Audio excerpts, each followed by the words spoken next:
Hi friends, welcome to one more mini blog. అందరూ ఎలా ఉన్నారు ఫ్రెండ్స్? బాగున్నారా? ఈరోజు ఈవినింగ్ స్నాక్లోకి వేడి వేడి ఆలు బజ్జీ చేద్దాం రండి. ముందుగా ఒక గిన్నెలో అల్లం వెల్లుల్లి పేస్ట్, కారం, ఉప్పు, ధనియా పొడి, కొద్దిగా వాము డైజెషన్కి బాగా యూజ్ అవుతుంది.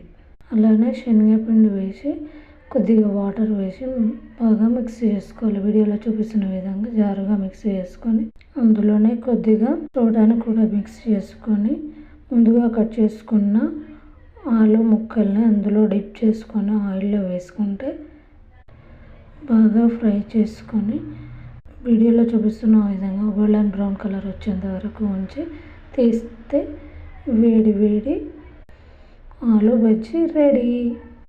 ఒక్కసారి నా ఛానల్ని విజిట్ చేసి నా వీడియోస్ కనుక మీకు నచ్చినట్టయితే ప్లీజ్ డూ సబ్స్క్రైబ్.